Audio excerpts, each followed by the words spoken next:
তোমাদের কাছে আমি তোমাদের বুড়োদা আমার ঝুলি নিয়ে হাজির হয়েছি, ঝুলি থেকে বের করে মজার মজার গল্প শোনাতে। তাহলে আমি ঝুলি খুলছি খুলছি, দেখি আজ তোমাদের জন্য কোন গল্প ঝুলি থেকে বেরোয়। নমস্কার, আজ আমি আমার ঝুলি খুলে বের করেছি রমেশচন্দ্র দত্তর লেখা অভিনব রোগ নির্ণয়। কণ্ঠে আমি সুমঙ্গল সিংহ ওরফে বুড়োদা। শিবজির অতিশয় সংকটজনক এক পীড়া হইয়াছে। সমগ্র দিল্লীনগরে এ সংবাদ প্রচারিত হইল। দিবানিশি শিবজির গৃহের গবাক্ষ ও দ্বার রুদ্ধ, দিবানিশি চিকিৎসক আসিতেছেন। এ ভীষণ রোগের উপশম সন্দেহস্থল। অদ্য যেরূপ রোগ বৃদ্ধি হইয়াছে, কল্য পর্যন্ত জীবিত থাকা অসম্ভব। কখনো কখনো বা সংবাদ রাষ্ট্র হইতেছে যে শিবজি আর নাই। আরঙ্গজীব সর্বদাই শিবজির রোগের সমাচার জিজ্ঞাসা করিয়া পাঠাইতেন। তথাপি গৃহের চারিদিকে যে প্রহরী সন্নিবেশিত ছিল তাহা পূর্বমতো রাখিলেন। লোকের নিকট শিবজির রোগের বিষয়ে আক্ষেপ প্রকাশ করিতেন। মনে মনে ভাবিতেন, যদি এই রোগেই শিবজির মৃত্যু হয়, তাহা হইলে আমার বিশেষ কোনো নিন্দা না হইয়াই অনায়াসে কণ্টকোদ্ধার হইবে। সন্ধ্যাকাল সমাগত। এরূপ সময়ে একজন প্রাচীন সম্ভ্রান্ত মুসলমান হাকিম শিবজির গৃহদ্বারের নিকট অবতীর্ণ হইলেন। প্রহরীগণ জিজ্ঞাসা করিল, কি উদ্দেশ্যে শিবজির সাক্ষাৎ প্রার্থনা করেন? হাকিম উত্তর করিলেন, সম্রাটের আদেশ অনুসারে রোগের চিকিৎসা করিতে আসিয়াছি। সসম্মানে প্রহরীগণ পথ ছাড়িয়া দিল। শিবজি শয্যায় শয়ন করিয়া আছেন। ভৃত্য সংবাদ দিল যে সম্রাট একজন হাকিম পাঠাইয়া দিয়াছেন।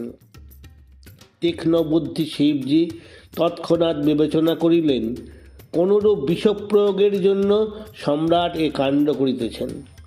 তিনি ভৃত্যকে আদেশ করিলেন, হাকিমকে আমার সেলাম জানাইও ও বলিও, হিন্দু কবিরাজে আমার চিকিৎসা করিতেছে। অন্য রোগ চিকিৎসা আমি ইচ্ছা করি না। ভৃত্য এ আদেশ লইয়া ঘর হইতে বহির্গত হইবার পূর্বেই হাকিম ঘরে প্রবেশ করিলেন।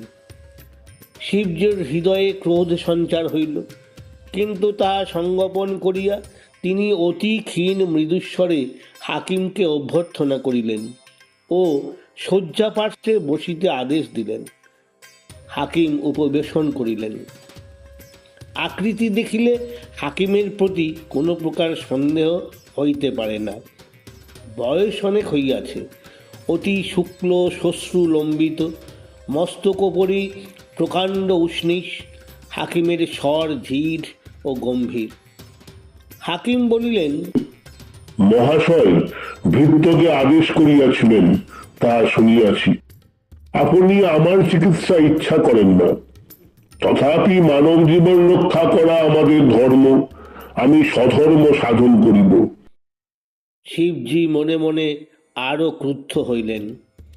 ভাবিলেন, এ বিপদ কোথা হইতে আসিল। কিছু বলিলেন না। হাকিম, আপনার পীড়া কি? কাতর স্বরে শিবজি বলিলেন, জানি না, এ কি ভীষণ পীড়া।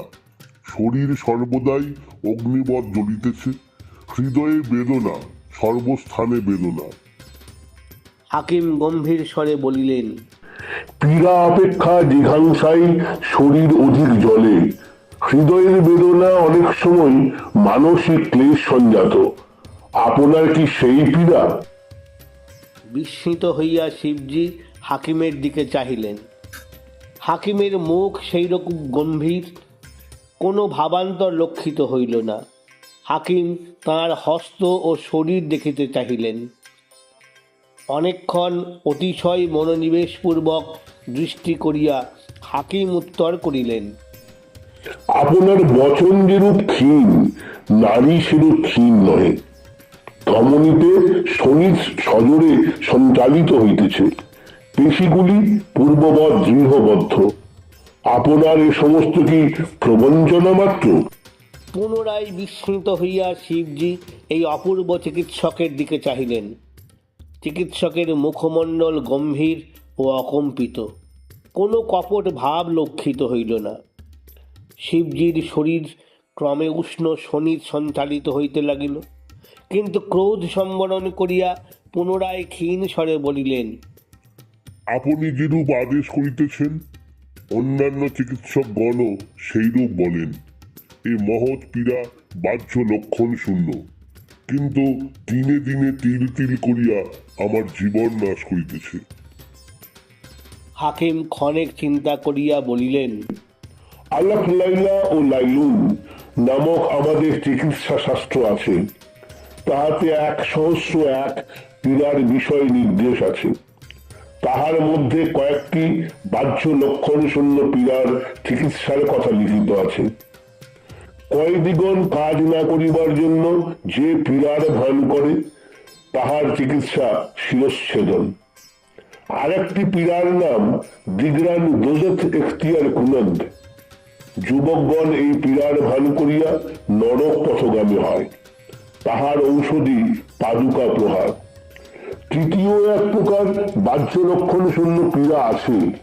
প্রবঞ্চকগণ নিজ প্রবঞ্চনা গোপনার্থ এই পীড়ার ভান করে, তাহারও ঔষধি নির্দেশ আছে। আমি সেই ঔষধি আপনাকে দিতেছি। শিবজি এ সমস্ত শাস্ত্র কথা বিশেষ বুঝিতে পারিলেন না, কিন্তু হাকিম তীক্ষ্ণ বুদ্ধি ও চতুর, শিবজির মনের ভাব বুঝিয়াছেন, তাহা শিবজি বুঝিতে পারিলেন। ইতি কর্তব্য বিমূঢ় হইয়া জিজ্ঞাসা করিলেন, সে ঔষধ কি? হাকিম উত্তর করিলেন, সে একটি উৎকৃষ্ট ঔষধিও বটে, উৎকট বিষও বটে। রব্বুল আলমিনের নাম লইয়া তাহাই আপনাকে দিব। যদি রোগ যথার্থ হয়, অব্যর্থ ঔষধিতে তৎক্ষণাৎ পীড়া আরোগ্য হইবে। যদি প্রতারণা হয়, অব্যর্থ বিষে তৎক্ষণাৎ প্রাণনাশ হইবে। শিবজির হৃদকম্প হইল, ললাট হইতে শ্বেদ বিন্দু পড়িতে লাগিল। ঔষধি সেবনে অস্বীকৃত হইলে তাহার প্রতারণা প্রচারিত হইবে, সেবন করিলে নিশ্চয় মৃত্যু। হাকিম ঔষধি প্রস্তুত করিয়া আনিলেন। শিবজি বলিলেন, মুসলমানের স্পৃষ্ট পানীয় আমি পান করিব না।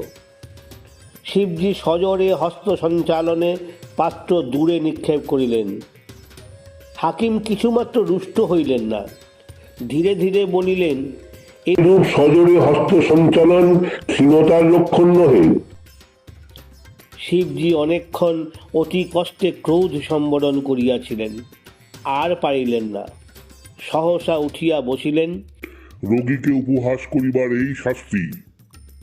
এই বলিয়া এক চপেটাঘাত করিলেন ও হাকিমের শুক্ল শ্বশ্রু সজোরে আকর্ষণ করিলেন।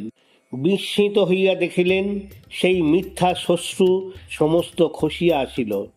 চপেটাঘাতে উষ্ণিস দূরে নিক্ষিপ্ত হইল। তাহার বাল্য সুহৃদ তন্নজি মালশ্রী খিলখিল করিয়া হাস্য করিয়া উঠিল। আমার কথাটি ফুরল, নোটে গাছটি মুড়ল।